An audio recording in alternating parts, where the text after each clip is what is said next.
pembelajaran ini dimulai, alangkah baiknya kita berdoa terlebih dahulu. KM boleh pimpin doa. Sebelum belajar, marilah kita berdoa. Berdoa dimulai. Berdoa selesai. Baik, sekarang absensi dulu ya. Dia Sausan, hadir Bu Dinda Putri Lestari, hadir Ibu Elza Nadita, hadir Ibu Fakasiatus Ana, hadir Ibu Irna Hendriani, hadir Ibu Rifki Saiful Anwar, Hadir Bu. Firgariasa, hadir Ibu. Berarti hadir semua ya? Ya, Ibu. Bu. Kalian pernah nggak sih mengamati suatu objek seperti rumah, hewan, atau sekolah? Nah, di sini kita akan mempelajari materi mengenai teks laporan hasil observasi. Nah, di sini ada pengertian teks laporan hasil observasi. Rifki boleh dibacakan? Baik Bu, pengertian teks laporan hasil observasi. Laporan adalah cara komunikasi yang dilakukan oleh peneliti atau para ahli untuk menyampaikan informasi, sedangkan observasi adalah suatu alat yang dipakai sebagai pengukur tingkah laku atau proses kegiatan objek yang sedang diamati. Dalam kegiatan observasi, pengamat diharuskan untuk mencatat fakta-fakta sesuai dengan apa yang dia lihat dan dengar di lapangan. Nah, jadi teks laporan hasil observasi itu teks yang berisikan penjabaran umum atau melaporkan sesuatu dengan hasil pengamatan dari lapangan. Selanjutnya itu ada tujuan teks laporan hasil observasi. Tujuannya itu untuk mendapatkan informasi dan penjelasan rinci mengenai suatu hal dari sudut pandang keilmuan kepada pembaca. Selanjutnya di sini ada ciri-ciri teks laporan hasil observasi. Boleh Firda dibacakan poin-poinnya saja? Baik Ibu. Ciri-ciri teks laporan hasil observasi. Yang pertama, bersifat objektif. Yang kedua, berdasarkan fakta. Yang ketiga, bersifat khusus atau spesifik. Yang keempat, disajikan secara lengkap. Yang kelima, disajikan menarik dan mudah dimengerti pembaca. Nah, itu termasuk ciri-ciri teks laporan hasil observasi. Ada 5 ya. Selanjutnya itu ada struktur teks laporan hasil observasi. Di sini ada 4 struktur. Yang pertama itu ada judul. Yang kedua itu ada pernyataan umum yang biasanya terletak pada awal kalimat atau awal paragraf. Selanjutnya yang ketiga itu ada deskripsi umum. Deskripsi bagian ini biasanya menunjukkan detail atau perincian suatu objek yang diamati. Dan yang terakhir itu kesimpulan pada teks laporan hasil observasinya.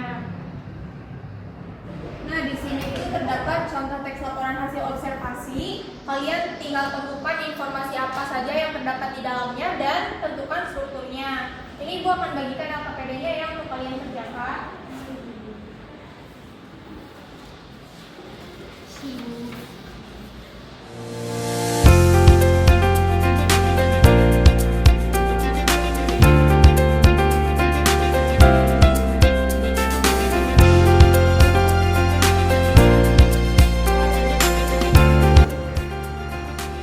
Baik anak-anak, karena waktunya sudah habis ya, LKPD-nya boleh dikumpulkan.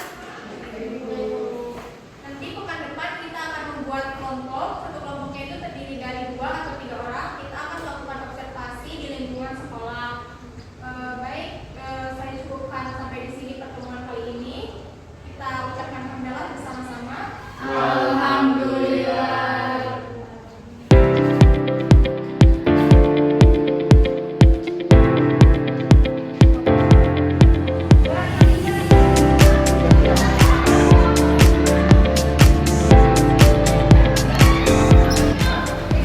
Assalamualaikum. Waalaikumsalam.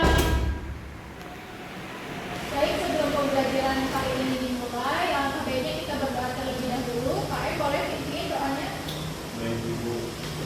Sebelum melakukan pembelajaran, alangkah baiknya kita berdoa dulu. Berdoa dimulai. Berdoa selesai. Selanjutnya kita akan melakukan absensi terlebih dahulu. Dia Sausan, hadir Bu. Dinda Putri Lestari, hadir Bu. Elza Nadita, hadir Bu. Fakasiatus Ana, hadir Ibu. Irna Hendriani, hadir Bu. Rifki Saiful Anwar, Hadir Bu. Firgariasa, hadir Bu. Baik anak-anak, pertemuan kemarin kita telah membahas mengenai teks laporan hasil observasi ya.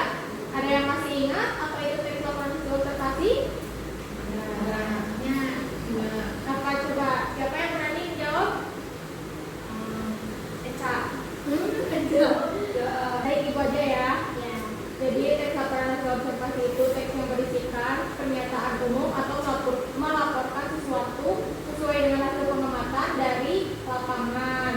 Kemarin kita udah membahas mengenai kelompok ya. Satu kelompok itu terdiri dari 2 anggota. Udah dibentuk atau belum? Sudah. Baik, sekarang kita langsung saja ke lingkungan sekolah untuk mengamati objek yang akan kalian buat. Baik, Ibu.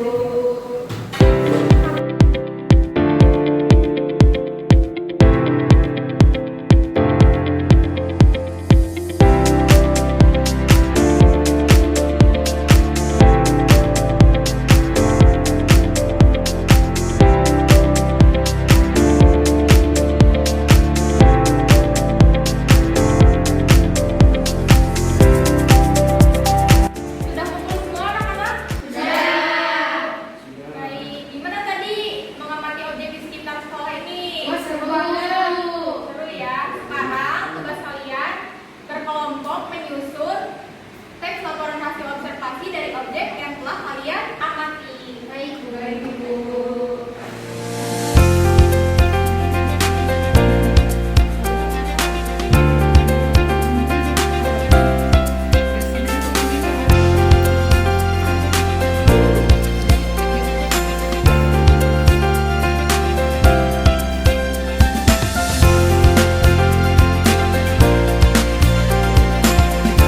Baik anak-anak, karena waktunya sudah mau habis ya, kita akan melakukan presentasi setiap kelompoknya. Kelompok 1 boleh maju ke depan.